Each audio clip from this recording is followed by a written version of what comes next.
The topic of Module 3 is your family's emotional superpower, mindfulness, and tools for compassionate parenting. And if you go to the next slide, please, Michelle.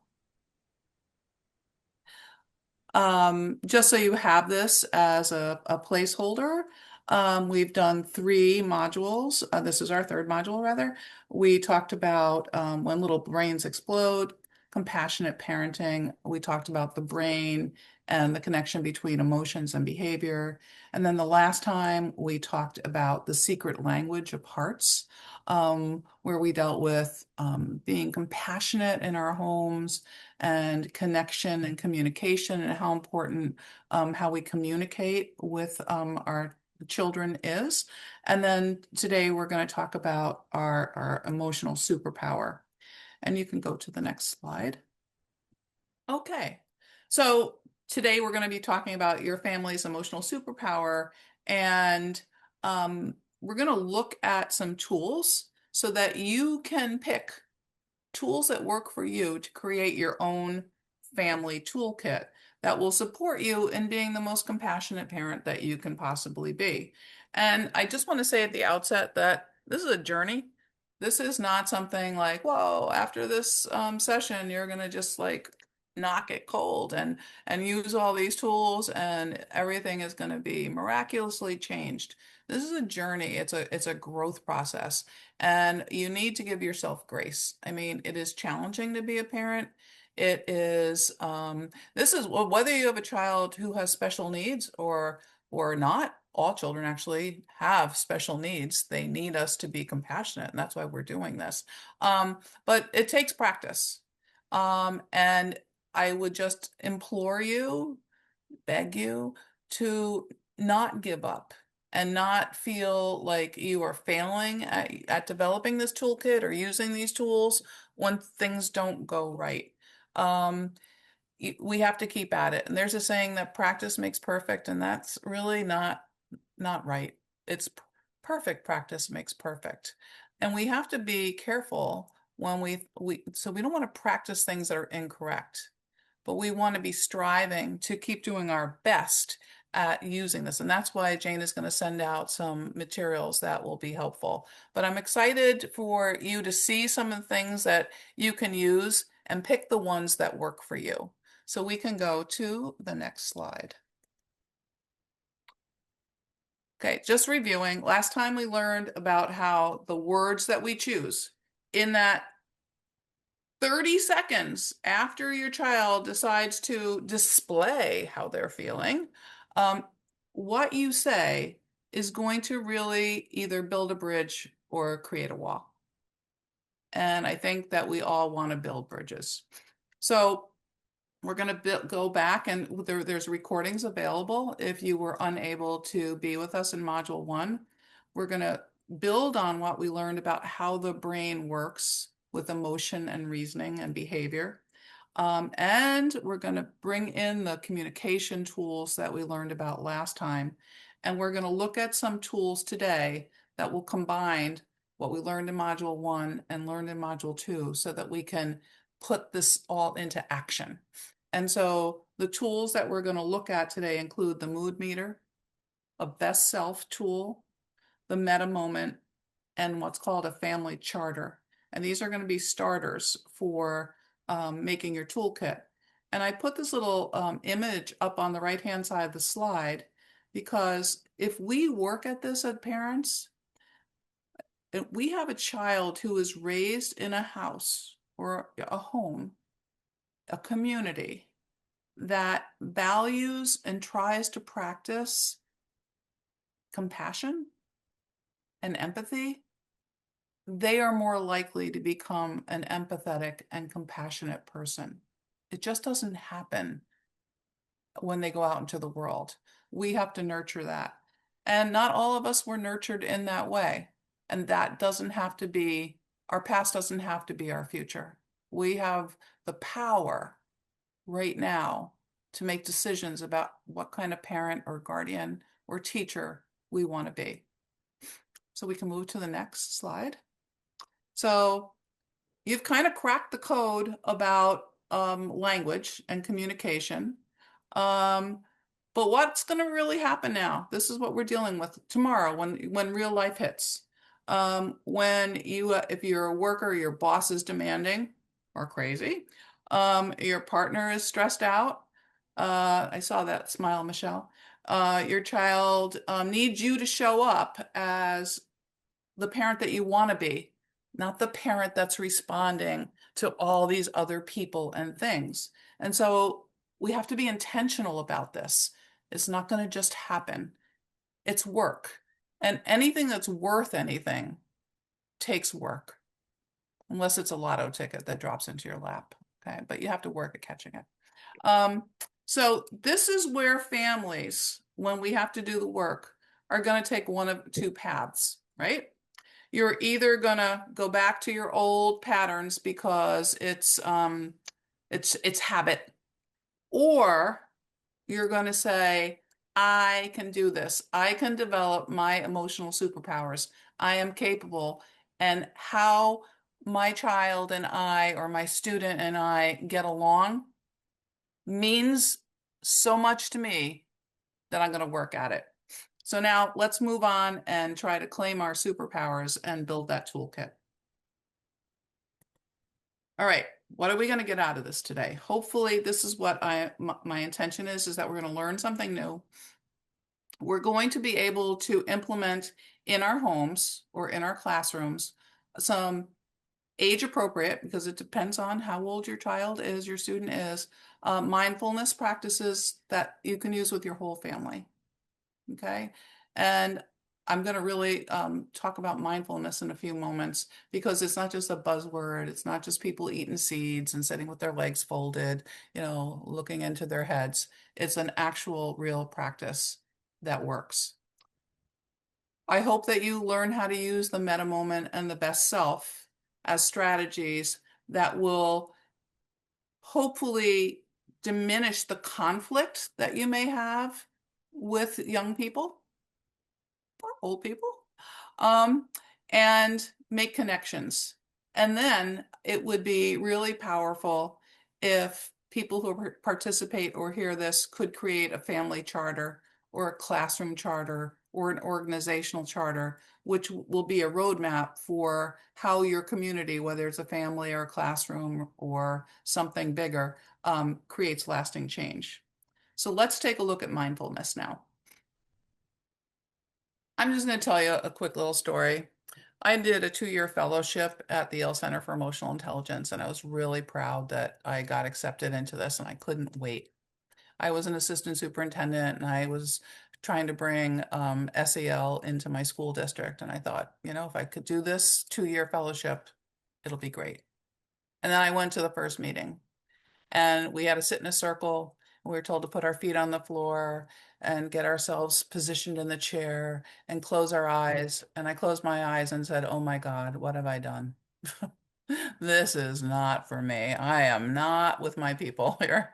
Um, and then then the other part of my brain kicked in and said, Maureen, you wanted to do this, suck it up.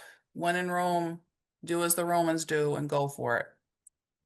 And I have to tell you that that was the most transformational thing I've ever done in my life. And I think I've done a lot of things. I I went with it. Mindfulness is not about going to Target or TJ Maxx and buying some little outfit that you would wear to a gym and eating certain types of things and listening to new age music. Mindfulness is really all those things are great, but that's not what it is. Mindfulness is really about being in the present moment. That's important if you're dealing with a child who's showing behaviors that are communicating that they need help or they're in trouble, because you need to be paying attention to that moment and accepting it without judgment. And so when we do a mindfulness activity, we're we're sometimes closing our eyes if we're comfortable so that we can visually put out all the other distractions away. We are observing our thinking, not getting all tied up and crazy about it. We are choosing, this is a choice to be present in the moment. And most importantly, because maybe nobody else is going to do it, in that time, we're treating ourselves with compassion. We're having respect for ourselves and we're treating ourselves with kindness and understanding. And then there are breathing activities that we can do with that. So I'm just going to ask you for this moment. And if you're not comfortable doing this, that's okay. I'm only going to take like a minute. But get yourself comfortable in your chair. Put both feet flat on the ground. You could have your hands folded in your lap. And if you're comfortable, close your eyes.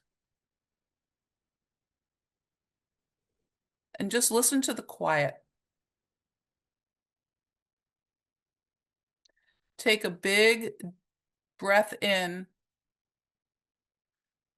through your nose. Hold it and breathe out through your mouth. Take another breath in. Hold it.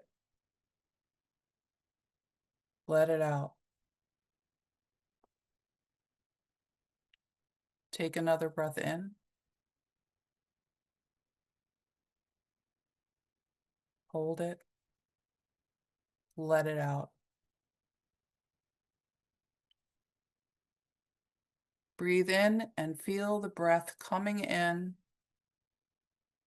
filling your lungs. Just pay attention to the breathing. Let it out. And do that one more time. Just paying attention to the breath. All right, open your eyes.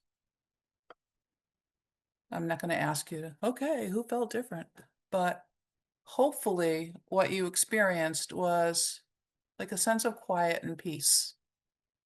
When you do these things like this, just you don't need a lesson. You can go online, you can find scripts, and you can find scripts and music to do it, but just taking a breath. I'm going to tell you a quick vignette before we go to the next slide.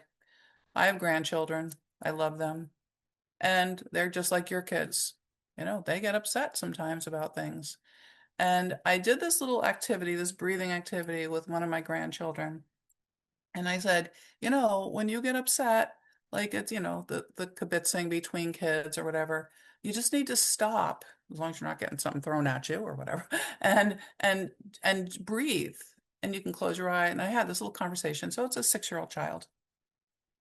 And then a couple weeks later, I was on the phone with this child, and she wanted me to help her with her math homework. And it wasn't FaceTime. And I'm like, oh my goodness, how am I going to do math like over the phone? And so we did. We went through, she read me the problems, we talked about it, and then she got to the bonus question. And she read it to me, and I have to be honest with you, I don't know if it was the reading or the question, but I was like, oh my goodness, how the heck are we going to do this over the phone? And before I could say anything, she calls me Momo. She said, Momo, I have to close my eyes and take a moment and breathe. This is really hard. Just wait. And I was like, this is like the most amazing thing. We talked about this 3 or 4 weeks ago when I was there, and there was some little kibitz in between kids, and she remembered it. Imagine if every time a child or us got upset, we could just say, I need a minute. I have to breathe. And let me tell you, when we got done, she explained to me what the math problem was about, and we figured out how to do it. So just keep that in mind. We can go to the next slide. So on this slide, you see some things that we can do for children, with our children. Breath awareness, we just did that.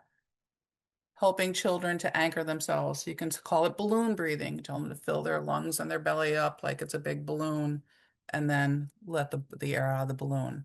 A body scan, closing your eyes and doing the breathing and asking children to notice what they feel from their toes all the way up their bodies to their head.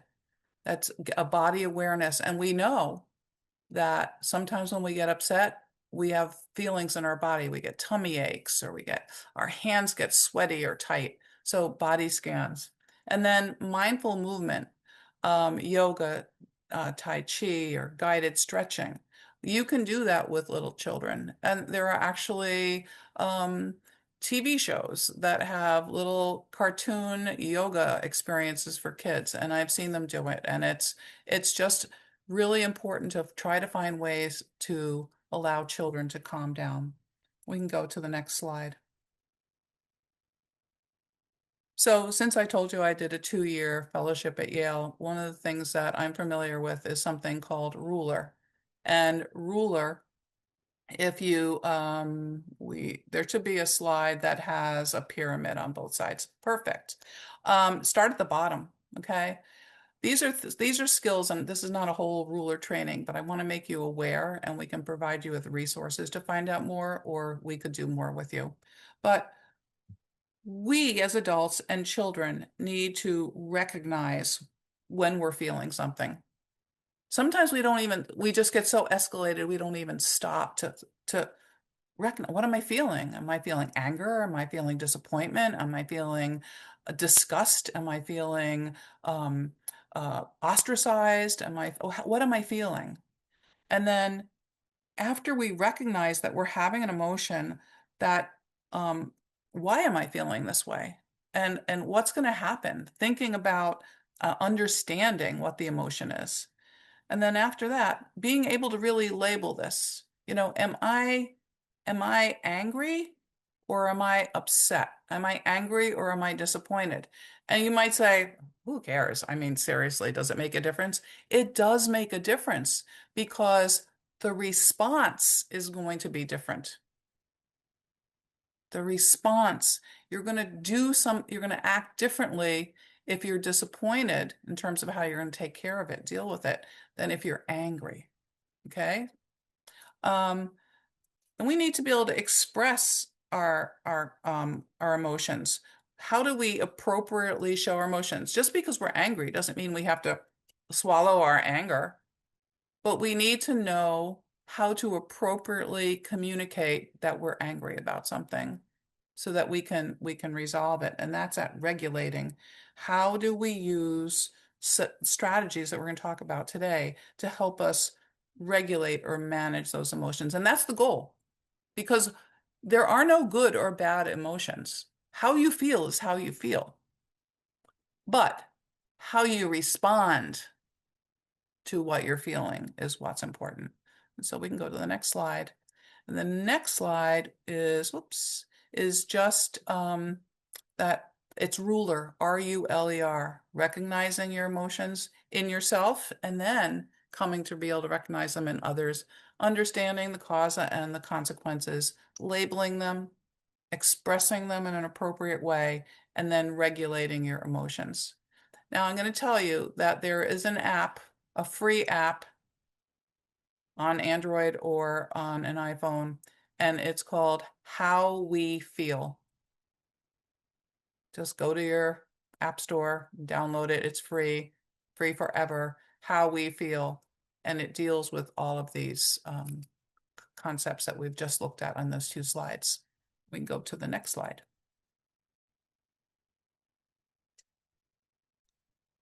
So our emotions matter. That's why we're here. And what we're going to talk about next is these 4 tools: the charter, the mood meter, the meta moment. And we are not going to talk about the blueprint today because we won't have time, but you'll have resources that you can check that out. So let's go to the mood meter tool on the next slide. Now, the mood meter, thank you, Michelle. The mood meter is this colorful square in the middle of the slide. And we're going to look at a couple different versions of it. And it has 4 quadrants and they are colored. And you can see the yellow quadrant is high energy and pleasant feelings. The green quadrant is low energy, and we'll talk about this, and pleasant feelings. The blue quadrant is low energy and unpleasant feelings, and the red quadrant is high energy and unpleasant feelings. So let's go to the next slide. And one of the things that's important for us is when we look at some of these words that are in there, so in the yellow, the high energy, high pleasantness, brave, confident, energized, pumped, or proud. Now they're in different sizes, but where do they really belong? This is not something that you'll get when you first start looking at a mood meter or using it, if you choose to do so. But when we look at the next slide, which is pretty complicated looking, you can see that we have on the bottom of the slide the pleasantness scale. So you see low pleasantness on one side and high pleasantness. And on the upper axis, okay, you see the intensity, the energy, low intensity and high intensity. So whoops, if you look at the upper right, the upper yellow, the highest yellow, that's ecstatic. Okay, when you're feeling ecstatic, you have high energy and it's very pleasant, which is different than if you're in the lower part of the, towards the middle of the yellow, which is pleasant. Pleasant is good. It's good to feel pleasant. It's um, high pleasantness, but it's lower energy. It's still in the high energy, but it's lower. So being pleasant and being ecstatic are two different feelings. And so over time, if you were to print one of these out, you would come to, number one, learn a lot of emotional vocabulary, and we have it in English and Spanish, but you'd also see the differences between the feelings. And when you ask people how they feel, they usually say, mad, sad, happy, meh. Okay, it's meh. But all of these feelings that are on the mood meter are different. And we can come over time. It's not over a day, a week, a month, a year, but over time, this is a life journey. We can come to appreciate what all of these nuances are and how they make us act and how we react to them. Okay, so this is a tool, and that How We Feel app deals with all of these. And it's a very useful tool for children and adults. We can go to the next slide. So the meta moment is kind of connected to mindfulness. Um, so we all get triggered. Something happens. Kids miss the bus, car doesn't start, electricity goes off, can't find your comb. I mean, it can go from big things to little to very small things. But there's a trigger. And when you have a trigger, you have an emotional response. So what we're going to ask people to do in a meta moment is recognize that trigger, and before you respond to it, pause. Take a moment, stop and breathe to experience what I hope you experienced when we did that little mock breathing exercise before. It just calms you down. And now, and we're going to do a best self in a minute, in that moment, stop and think about what your best self is. The best version of you that you could be, what would that version of you do in this moment? Maybe something very different than what you feel like doing. Okay, but you have to make that connection. And then you respond and you choose an effective response from your strategies instead of doing an impulsive reaction. Okay, now, when you work with children, essentially what my granddaughter was telling me when she said I need to close my eyes and breathe, because I hadn't given her this lesson, she was asking for a meta moment. And in schools that teach this, you will hear children when they become frustrated or upset, they have an emotion where they will say to a friend or to the teacher, I need a meta moment. What a great strategy to develop when you're a young kid. And we need to respect that. It's not an out. It's a very intentional, high order thinking type of strategy.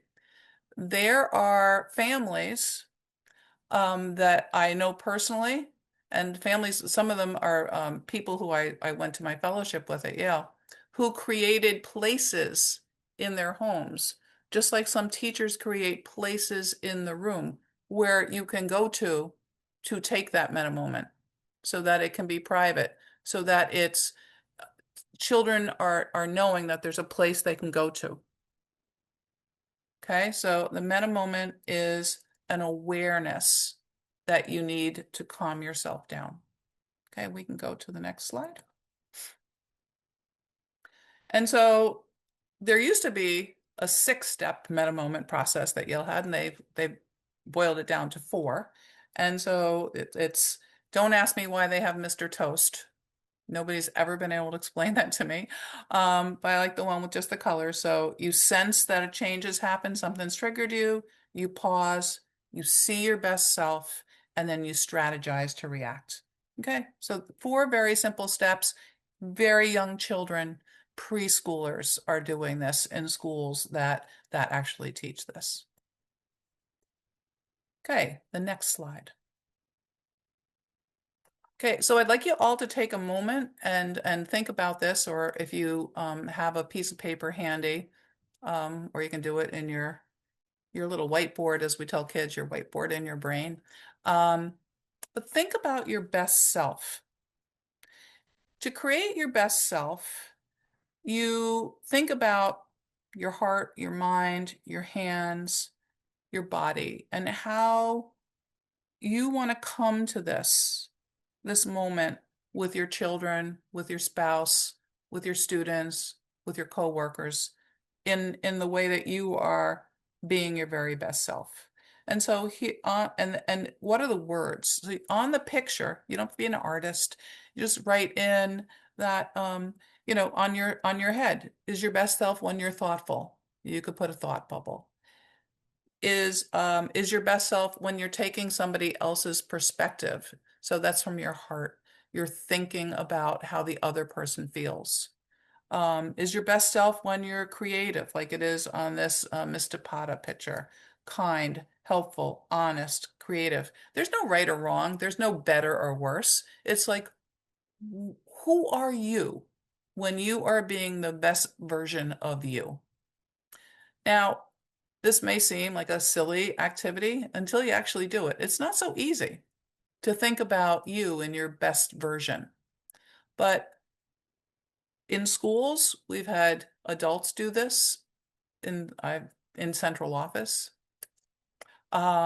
We've had, and these are other schools that I consult in, just to be clear here. We've had parents go through this activity for themselves and then go home and do it with their children. But everybody knows it's like what you aspire to be when you are being the best person you can be. It's unfortunately not a reality. We can't be our best self every time, which is why we need to define it so that we can remind ourselves and go back to it. Okay, so hopefully, just in that brief minute, you've thought of some ideas of in a situation when your child is, think of if you have more than one child, what's the most challenging issue that you deal with, a recurring issue? And how do you feel? And how would you feel if you were acting as your best self? What are the things that you would be doing? On the next slide, we talk about a family charter. So we do this in schools too, classroom charters, grade level faculty charters, central office charters. And when you think about creating a charter, like when we started, we started our country, okay, they created a charter. And this was not rules that are, a lot of times in classrooms, if you remember when you were back in school, the teacher put the rules up on the board. You didn't have any say in them. We don't feel good. Think about all that brain stuff that we talked about the first time. We don't feel good when people are telling us what to do all the time, and we can't bring ourselves to it and have voice. So this is about working together and having people be heard. When you belong to a family or a class or any group, belonging is important. And when you belong, you have voice. You're able to contribute. And so this is what this is about, having people work together. And so when you sit down with your group, and I'm going to talk about families, but you can connect it to whatever group you happen to be, wanting to work with. Identify values. And so what do I mean by values? What matters most to your family? When you're in your home, how do you want to feel? Okay, we know from Maslow's hierarchy that we need to feel safe, right? But what does safety in your home feel like? And then once everybody shares what they want to feel like when they're at home, whether they want to be appreciated or loved or respected or involved, invited, whatever it is, when you agree on, 3, 4, 5 words, because you want to make it manageable, you want to be able to do it. You prioritize everybody's contribution. Then you have to set guidelines. So what will we have to do if we want people to feel that way? So you'll ask your spouse, your partner, your kids. So if you want to feel respected, what do we have to do so that everybody feels respected? So that gets into how we talk to each other, et cetera. And you work these out.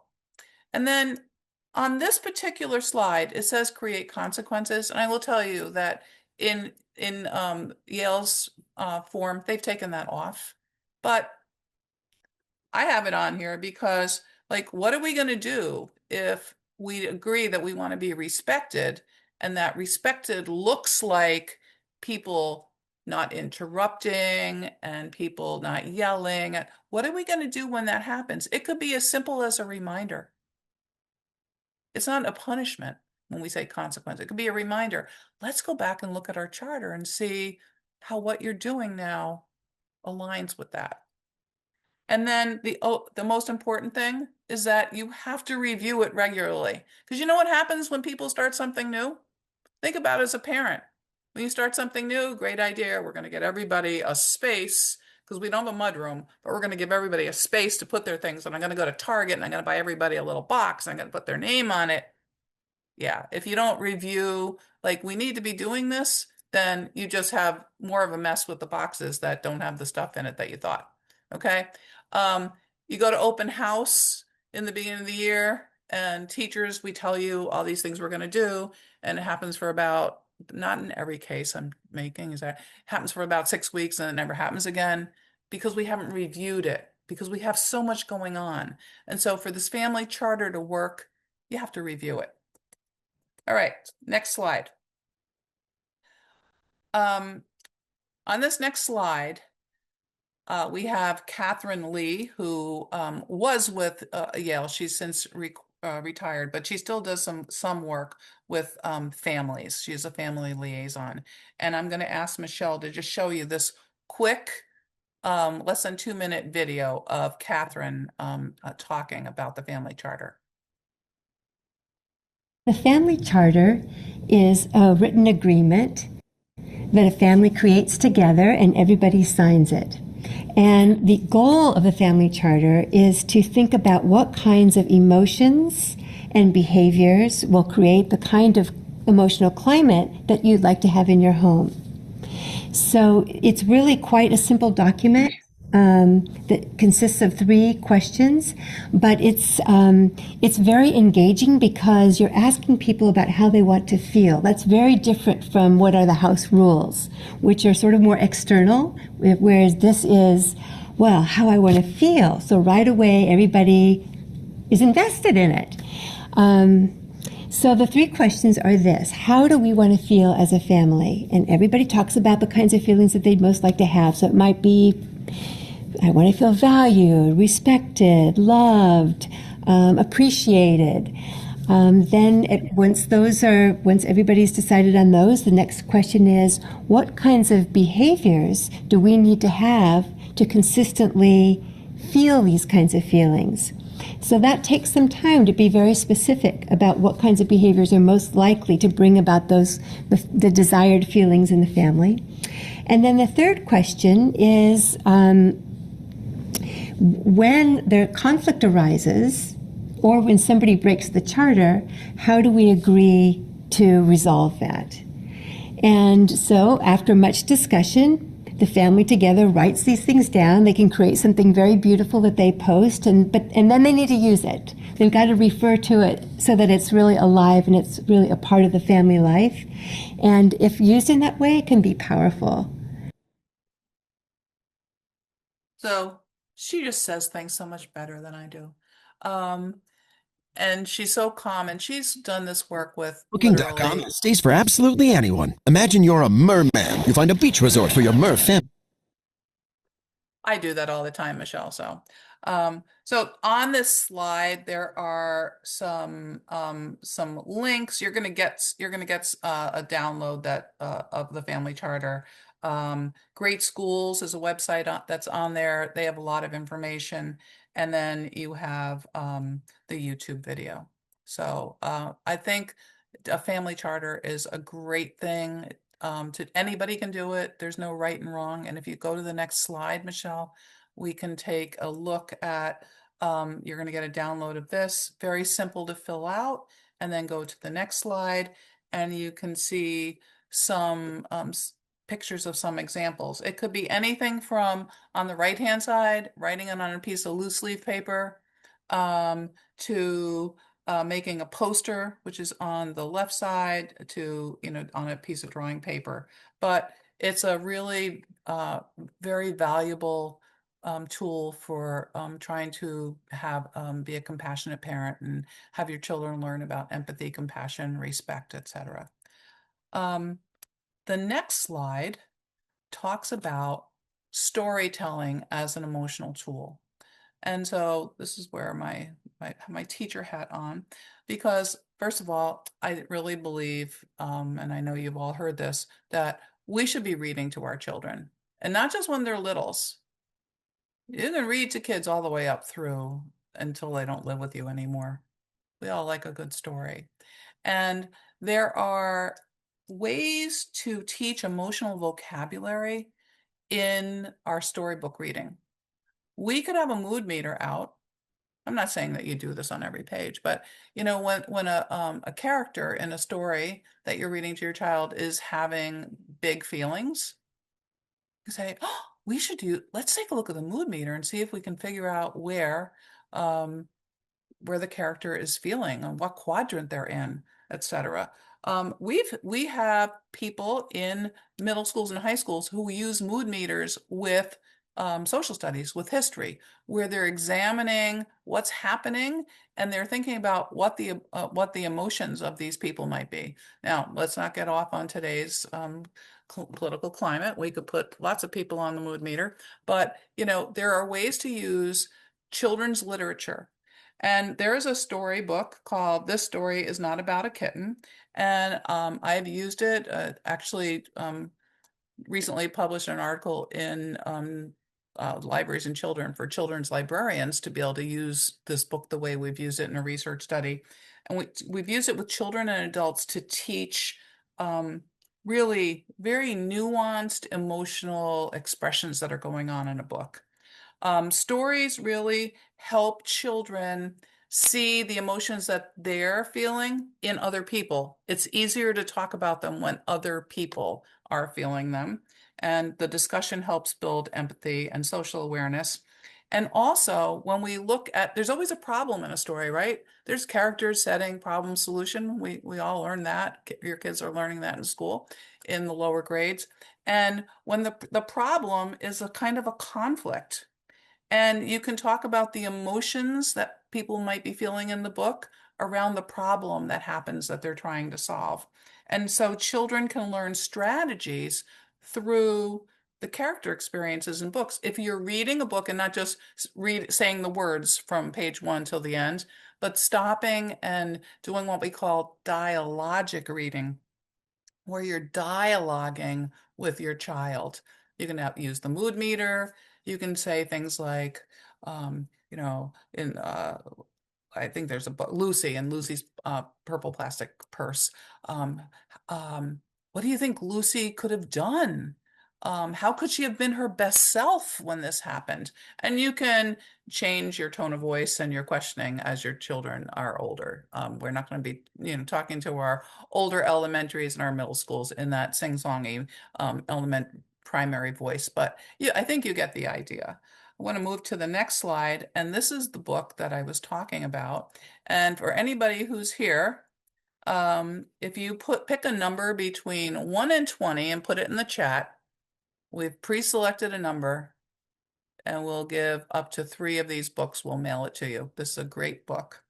So this book, This Story Is Not a Kitten, is, contrary to what you think when you look at that title, the story is really not about a kitten. This poor kitten who is hungry and dirty and scared and alone, and he needs a home. It's not about the dog that heard the kitten meowing quite sadly. It's not about the woman and the child who were walking the dog who stopped when their dog heard the kitten. And it's not about the friends who brought the box for the kitten or the man in the story who brought milk for the kitten. It's not about the kitten. It might seem like it on the surface if you're reading this book, but it's about the community and the compassion and the generosity of the people in the book. When you really peel back what each person did, that's what it's about. And it's about the power of building that kind of community in your home, whether it's just you and one child, whether you have a large family, a blended family, your classroom, your whole school, and even in your community. So if we go to the next slide, let me look in the chat and see if we have any numbers. Everybody can pick another number. Wrapping up, mindfulness, which we talked about and we gave breathing as an example, right? Mindfulness matters when you're a parent, a caretaker of any kind, whether it's an educator or a babysitter. I actually think there should be a kind of training for this for people who get babysitter certificates. Okay. Mindfulness helps us stop for a moment. It's like a pause button. It provides us with the opportunity to think. It provides a space between what we see a child do and how we respond.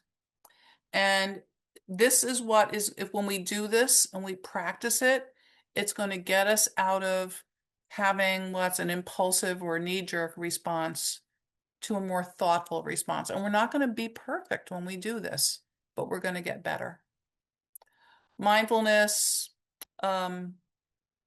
really helps us reduce our stress. I hope you felt just in the little breathing thing, like that your body calmed down. If you have white coat syndrome, that's when you go for your physical or you go to the doctor and they take your blood pressure and they go, "Oh, is your blood pressure high? I don't know. You're taking it. What do you think?" And it's always high because I have that. I mean, we're all normal. When they do it, if it is high, because usually they say, "How are things going?" And you start, "Well," you start telling them all things, and that gets your blood pressure up. And then they take your blood pressure.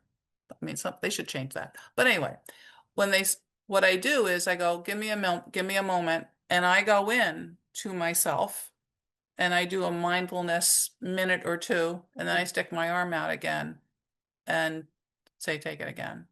And almost to a fault, I bring my own blood pressure back down to normal. Try it.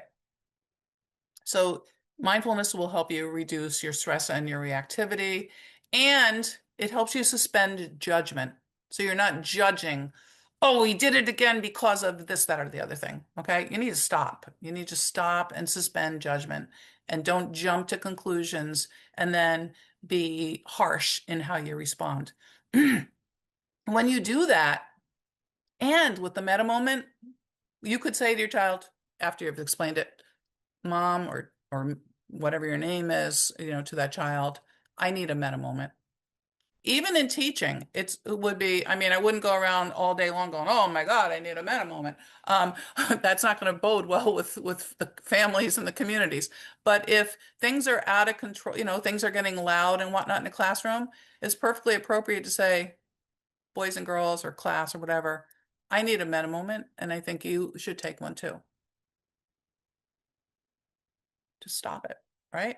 And then we can enhance our connection with people because we're all recognizing that we need to stop and regroup. And you're modeling for others that you have emotional intelligence, and kids will be better at monitoring their own emotions when they see that the adults that they rely on are doing it. So that brings us to the end of the presentation. And if we look at the next slide, this is what we've done. We've looked at what could change if our kids felt really heard, seen, and understood. Um, Even when we can't give them what we want, we have to have a connection. And the making a charter and identifying who your best self is a way to um, understand your children better, your students better, and have them understand you better because you're doing this together. It's not an assignment. Um, Hopefully, we're able to look at behavior that isn't the behavior that we want through a different lens and see it as children communicating with us and not trying to ruin our day. And we can think about how do we respond to their communication? Are they afraid? Are they hurt? Is something worrying them? Or do they just not know how to deal with something? Like, how do we connect with them on that? And then how could we change the whole story and trajectory of our family life by engaging in some of these activities? Instead of viewing every single challenge that comes our way as a battle that we need to win, if we view these challenges as opportunities to teach ourselves and to teach our children and to connect and come together to solve the situation rather than having it explode and building a wall. So we want to build bridges with our kids. We've looked at what happens in the brain and how behaviors communication. We've looked at how important, we talked about iMessages and communicating in the second module. And today we've looked at some tools that we can harness to get ourselves to a place that we want to be. So I hope that this was helpful.